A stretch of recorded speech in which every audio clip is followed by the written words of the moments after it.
Amazina yanjye nitwa Amahoro Anifa, abenshi banzi ku izina rya Mama Zidna.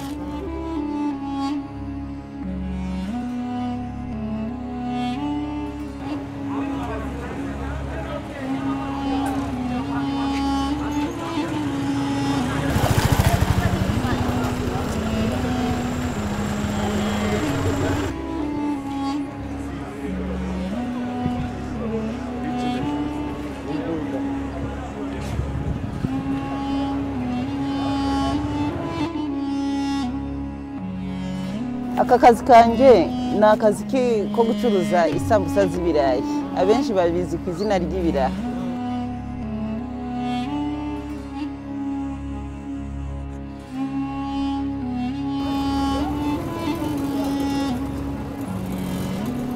Ngewe ninjira muri uyu mujyi mazemo imyaka 6. Uyu mubyeyi ucuruza amasambusa nahageze nyine ayakora. Nanjye nyine mubonera aho ngaho aho dukorera akatuzanira, noneho cyakora tukumva nyine afite icyanga ku buryo nta n'undi muntu twagurira. Mwaka ni 1977 nibwo yabonye izuba nk'abandi bana. Uwamahoro Anifa yarakuze ariga amashuri atandukanye, cyane cyane yibanda ku bumenyi bw'idini ya Islam. Yarakuze nk'abandi arashyingirwa. Nk'umurimbo TV rero twaje kumusura, tugere iwe ahantu aba, hanyuma tumusanga yibera muri ubu buzima.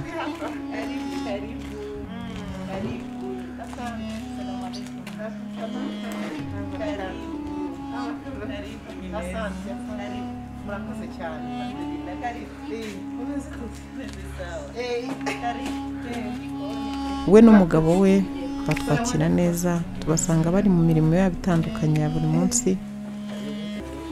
Murakoze cyane. Amakuru yanyu. Meze mutese. Turaho. Turi mu kazi tugushize mu gikoni muranga. Muri office. Ikumva ari sawa ho.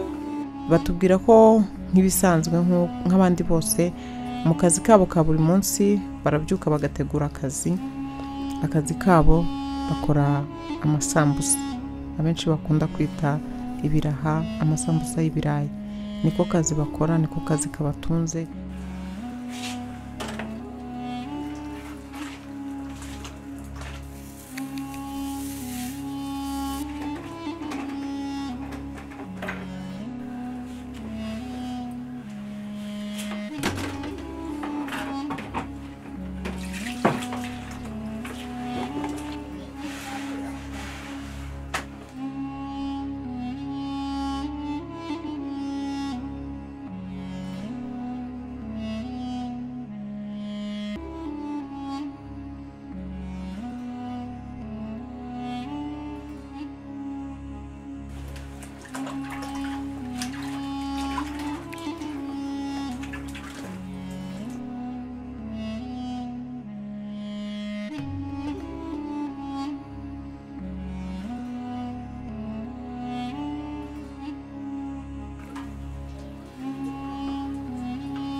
Mu karere ka Muhanga, umujyi wa Muhanga, hafi aho ngaho n'isoko rya Muhanga, cyangwa se no mu isoko rya Muhanga, aho agenda akata hose azunguruka acuruza ayo masambusa. Twagiye tuganira n'abantu benshi batandukanye abo ahe iyo serivisi. Umubyeyi ni umumama, hashize nk'imyaka 5 nge mubona rwose yatanga serivisi nziza.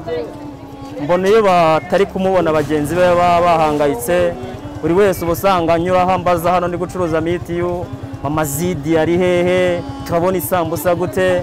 Tumaze igihe kinini tumuzi, kuri sambusa akazizana tukamugurira nuko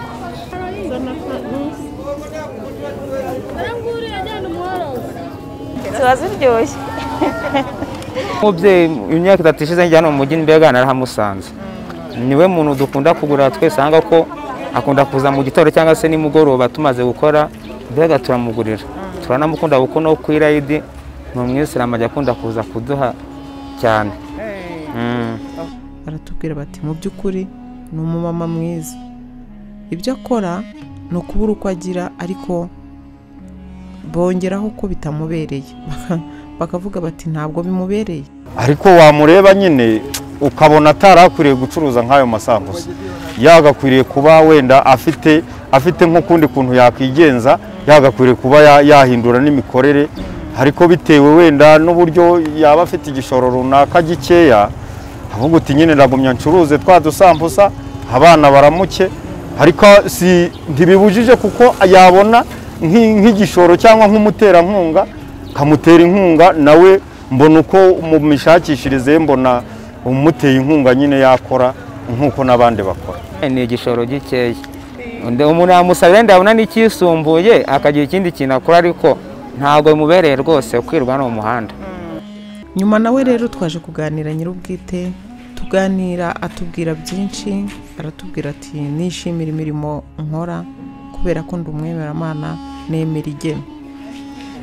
Ati ahabonetse ikindi kintu cyangwa se ngize amahirwe yo kubona ubundi buzima bwagutse kurushaho, natera imbere ubuzima bwanjye, nabuteza imbere n'umuryango wanjye, byanshimisha bikananyura, ariko nanone kubaho ubuzima umuntu abaho bwose ni igeno rya Nyagasani, we niko abyemera kandi akumva abyishimira. Ni ukubera yuko kantunze, ni uko ariko kantunze, numva nyine nta kintu bintwaye kuko ndakora nkabaho. Ntabwo ushobora kubaho uko ubishaka, ariko nyine umuntu afata ubuzima uko buje. Impamvu buriya biterwa n'ibishoro, ntabwo nyobewe yuko hari abantu bari mu maduka, hari abantu bari mu mirimo itandukanye myiza, ariko nyine inkoko irya ibingana n'umunwa wayo. Niyo mpamvu nahisemo gukora aka kazi k'isambusa. Urakoze cyane. Buriya aka kazi kacu karatuvuna, kano kazi kacu karatuvuna, nijoro usanga amaguru yaka umuriro kubera ko turakata tugendesha amaguru, dukoresha amaguru, turiruka, noneho tunashaje, ukabona nyine ni ukugorwa, ni ukubura ukugira. Ariko uramutse ugize amahirwe wenda ukaba wabona nk'inkunga, biramutse byemeye ukabona nk'inkunga, ngewe nk'ibyifuzo byanjye nge nafungura umuryango ahantu, nkakora market, nkashyiramo ibiribwa, ibintu by'ibiryo, nkashyiramo buri kimwe cyose, ariko ntibagiwe isambusa yanjye. Haje kuboneka inema ikomeye, haje kuboneka ibyishimo, abona abantu bamutera inkunga, abakunzi ba Dawa TV Rwanda, nyuma yo kubona ko bishimiye ubutumwa bwiza avuga, nyuma yo kubona amawayiza akora, nyuma yo kumenya ko yibitsemo ubumenyi budasanzwe, baravuze bati uyu muntu tugomba kumushyigikira, bibi byishimo mu muryango, bose baranezerwa. Umugabo we biramurenga, aravuga ati ubwa mbere tubonye abantu bafite umutima nk'uyu nguyu, kuko ntago twigize urebye ntago twigize twigirirwa impuhwe, ariko uyu munsi wa none ahangaha bisa nkaho bindenze, kuko mbonye yuko ku isi y'Imana hari abantu bafite impuhwe, bakaba bafite n'umutima w'urukundo. Byari ibintu mu by'ukuri by'ibyishimo byinshi, abantu bajya kubashyikiriza iyo mpano. Ubuzima bwabo rero bwakomeje kuba bwiza cyane, ko ba nyirabwo babwishimira, ariko banitegura kubuhindura kugira ngo bagire iterambere, bagere kuri byinshi bifuza kugeraho. Nk'umurimbo TV rero tumusura, twabonye byinshi, tubona ko ategura akazi ke ka buri munsi nk'uko bisanzwe, turabyishimira. Hanyuma twumva ari ubuzima bugomba kumenywa n'abantu benshi kugira ngo babwigiremo byinshi. Nawe aragira ati ibyanjye ni amateka menshi, make muri yo, ariyo mpamvu twahisemo kubagezaho nk'aya ngaya, ariko hari n'ibindi byinshi muzakenera kumenya. Aravuga ati ngewe rwose nzatangaza byinshi, nzaganira byinshi ku buzima bwanjye kugira ngo bishobore kubera abandi ubuhamya. Turabashimira, turabasaba gukora subscribe, turabasaba gukora like, turabasaba inkunga y'ibitekerezo kugira ngo dukomeze twiyubakire imiryango itandukanye, ibikorwa bitandukanye tubamo, ndetse tunabasaba kugira ngo mukore neza, mukore cyane, twongeraho ko tutakwirengagiza na bamwe bagiye batubwira bati akazi dukora ni akazi gakeneye imbaraga, ni akazi gakeneye imbaraga z'ubushobozi, ndetse turiyambaza leta, turasuzugurwa, turateseka, turakubitwa, turirukankana. Wababaza uti kubera iki mutajya mu masoko nk'abandi? Bakavuga bati bisaba izindi mbaraga, bisaba igishoro kinini, bisaba imisoro, bisaba kwishyura iseta, kandi ubwo bushobozi nkatwe rubanda rugufi tutarabugeraho, kandi tutagomba kwicara, tugomba gukora kugira ngo tubeho. Bakunzi b'Umurimbo TV, ngibyo bimwe mu biranga cyangwa se mu bimwe mu buzima bwa Uwamahoro Anifa. Benshi bamuzi mu karere akoreramo cyangwa se aho atuye, bamuzi ku izina rya Mazidna. Turabakunda cyane.